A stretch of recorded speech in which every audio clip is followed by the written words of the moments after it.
Hello and welcome to the Effective Literacy Podcast. I am Victoria. And I'm Anna. We are excited to have you with us today. As you heard in our first episode, Anna and I are educators who share a passion for reading and all things literacy. We know that literacy opens doors to reading and language skills through that meaningful engagement. We've recently noticed an escalation of opinions and research about what are the best practices when it comes to reading instruction, specifically the role of phonics in reading instruction. However, Anna and I know that although there are many components of reading, reading is only one component of literacy, which is complex and needs to be examined. To better understand the newest research, we are interviewing experts from across the nation with extensive knowledge in literacy and multilingual education to discuss how to support our students, specifically our multilingual learners, in becoming literate individuals by the time they graduate from our educational system. Today is part one of 2 episodes with Dr. Kathy Escamilla. Dr. Escamilla is a professor emeritus in the Equity, Bilingualism, and Biliteracy Division of the BUENO Center for Multicultural Education at the University of Colorado Boulder. Additionally, she's the author of numerous articles and books, including Biliteracy From the Start, Literacy Squared in Action. Hi, Kathy. Thank you so much for being with us today. Hello, my pleasure. So we're just going to jump right into it. We know your time is valuable, so we're going to get right into it. Just like Victoria said, we have a lot of questions, and we know there are a lot of questions out there with other educators and families really struggling to make sense of these reading wars. Mm-hmm. So we are wondering, first and foremost, from your perspective, what does good literacy instruction look like? So emerging bilingual kids in our country, there are about 5 or 6 million of them, but they find themselves in different educational contexts. Most of them, the vast majority, are in English medium classrooms. And so their task is slightly different in acquiring literacy. Others who are more fortunate are in dual language or bilingual programs where the task for them or the opportunity is to become biliterate and bilingual in more than one language. In both cases, whether in English medium or bilingual dual language, they need, first of all, a strong oral language base. And that nobody has when they're 5. I frequently hear things like, well, poor kids, their oral language is delayed and things like that. But the truth of it is no 5-year-old is proficient in their language. They may be proficient for a 5-year-old, but we all have work to do. So all kids in all reading programs need a strong oral language base. Oral language is the foundation for building literacy in reading and writing. In the cases of alphabetic languages, and I'm going to underscore alphabetic languages because such may not be the case for non-alphabetic languages, they need what we call the foundational skills. And it seems to be the foundational skills that this purported reading wars is built on.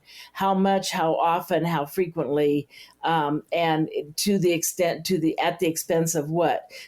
But there is no disagreement. All kids in alphabetic languages need to learn the foundational skills. And that includes phonemic awareness and phonics and vocabulary and fluency. And I am going to underscore comprehension because in my 50-year career in public education and 50-year career teaching emerging bilinguals, I have met far too many kids who can decode words very, very well, read fluently, and have no idea what they're reading. And that this seems to be the bane of all 5th and 6th grade teachers' existence, having kids who can read well but don't have a clue what they're reading, and worse shit, at times don't care. So they need foundation skills. We need to teach writing from the very beginning, from preschool. As a matter of fact, kids don't learn they can't write until we tell them they can't, because if you give a 4-year-old a pencil, they'll write something and they will read it back to you in most cases. But writing needs to be a part of any good literacy program. And then metalinguistic development. I need to know how language works. And if I'm lucky enough to be learning 2 languages, I need to know what the differences and similarities across my 2 languages are.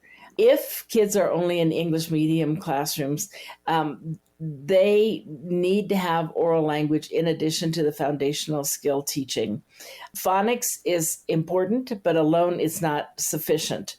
If kids are lucky enough to be in biliterate programs, they may not need to learn the foundational skills twice. because once they learn it in one language, a lot of the skills transfer. And so we need not think that we don't have enough time because we have to do everything twice. We likely don't. That's it in a nutshell. That was amazing. I think we might be able to end the session right there.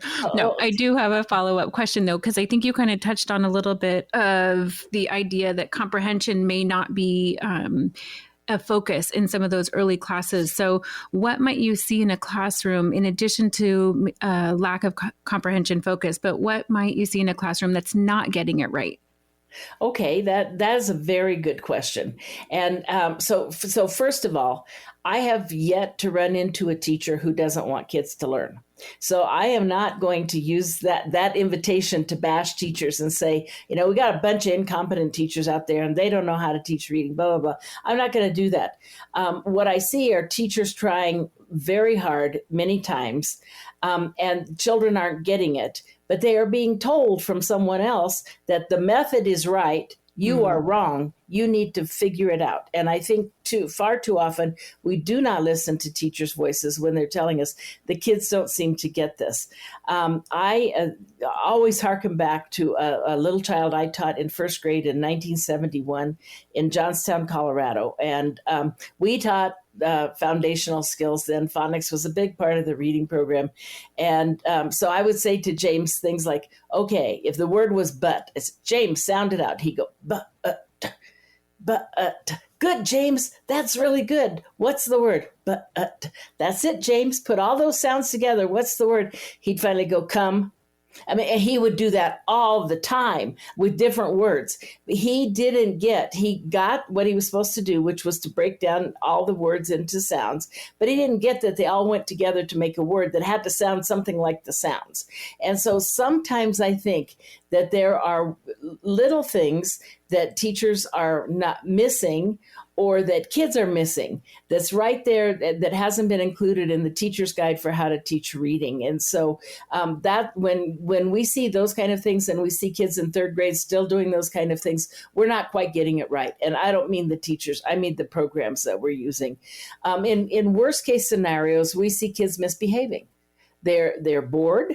They don't understand the instruction. They've had enough of learning decontextualized skills, and they just start rolling on the carpet, or they start poking each other with a pencil, and they misbehave. And teachers frequently say, "I don't know what to do with them. They won't pay attention." I see kids too often doing mindless drills again that teachers have been told they have to do. So listen to me, kids. Peel and pill. Peel and pill. Which one is short I? When you're doing that for 20 or 30 minutes, that's bound to turn off most kids. I see too much reading texts that are decodable but carry little meaning. So, Matt sat on a fat rat isn't the most engaging kind of text to learn to read. Or a bug is in the rug. So you can read it and, you get a high five for reading all the words correctly. But what does that really mean? And would I want to go back and read that again tomorrow?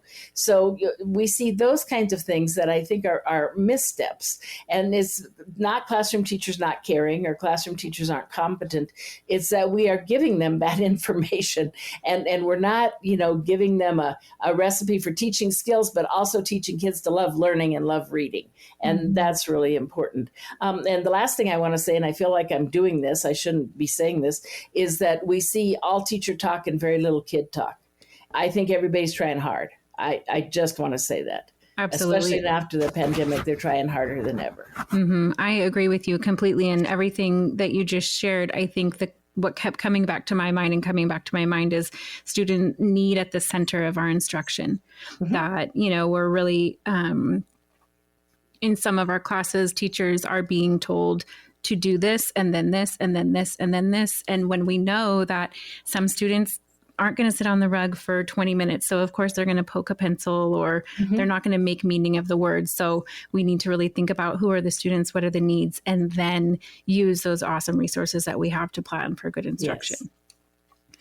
So my next question is really now thinking back to the lens specifically for emergent bilinguals and multilingualism. What role do you see multilingualism playing in effective literacy? Well, so I have a big general answer to that, and then I have something that's a little bit more specific. But right now in the world, there are more people who are multilingual than there are people who are monolingual. And just from the viewpoint of getting our kids ready for the 21st century, we need to think about multilingualism and the role that it plays in being citizens of the globe. Because I don't think we should depend on everyone to translate the world to us in English. So multilingualism plays a big role in effective literacy. I'm very sad when I see kids that I taught 20 years ago now coming to me and not being able to speak their first languages anymore. I think that's a loss of a national treasure.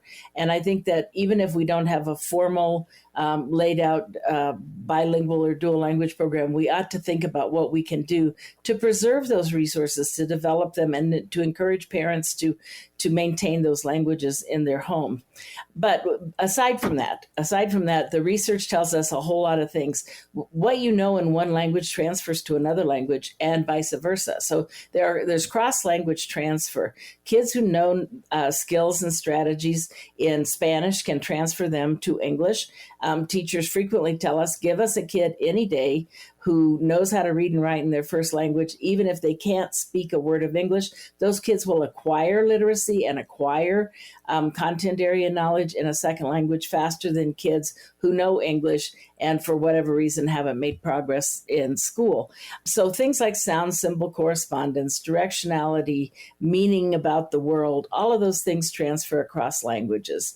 If a teacher holds up something and says, this is an arcoiris, and I see a picture of a rainbow, even if I don't know the word arcoiris, I go, oh, that's a rainbow. Oh, okay. Now, all I need to learn is not the concept of a rainbow, but how you say it in the different language. So it's a scaffold. Too often in the past, we've treated a different language as a problem to be solved instead of a scaffold to use in service to developing literacy in more than one language. I love that. That's very assets based.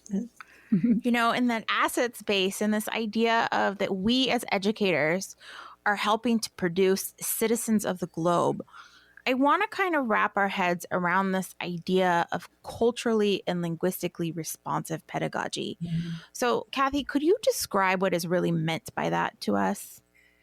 I'm going to give a simple definition, knowing that if you read 10 books, you get 10 different interpretations and 10 people saying that other person is wrong. But to me, it's making sure that every child feels like they belong in our classrooms and in our schools. It means that we make sure that every child understands what goes on. So I use this example again because my teaching, I missed teaching a lot during the pandemic. So I, nostalgic and thinking about it a lot. But I remember I used to have to teach parents all the time what timeout meant, because that wasn't a form of discipline that many of them used in their home. But that was what we used at school. So I didn't expect that the school was going to change its way of being, but I did expect that it was my responsibility to make sure that parents and kids understood what it was. And that's what happened hopefully, a lot of kids I taught never needed timeout, but the ones who did, things like that. Are you comfortable in my classroom? Am I lifting you up in ways that say, I value who you are and I want to learn more? And it's incumbent upon a teacher, I think, and a school to find out who their kids are and who the parents are. This is one of the few disparaging things I'm going to say about, I taught early career teachers. And I said, well, tell me about the languages your kids speak. And one teacher said, future teacher said, well, 5 of my kids speak Asian. And I said, well, Asian isn't a language. So 5 of your kids may be from Asia, the continent, but I want to know what language they speak. Go and ask them, well, they don't speak English. Well, go and ask them anyway. Likely they will have some way to tell you, and you can make sense of it. So that's, to me, is culturally and linguistically responsive pedagogy. Do we have books in our classroom that look like the kids in our class? Do we have materials? Do we understand the things that are culturally offensive?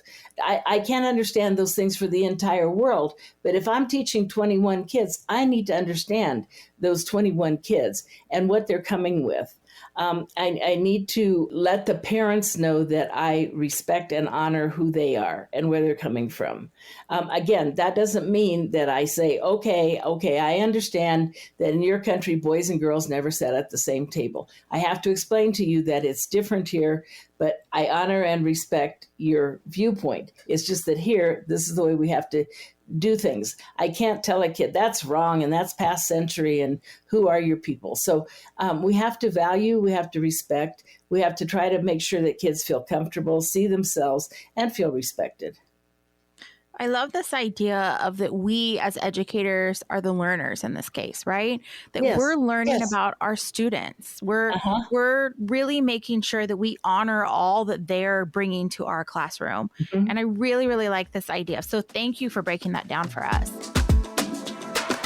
What a rich conversation we've had today. Please join us next time in part 2 of our interview with Dr. Escamilla, during which we'll continue to hear about how we as educators can be learners and how we can support our students in developing effective literacy. For more information, to get access to the resources mentioned today, please visit our show notes at multilingualliteracy.org. And of course, make sure to subscribe to the podcast.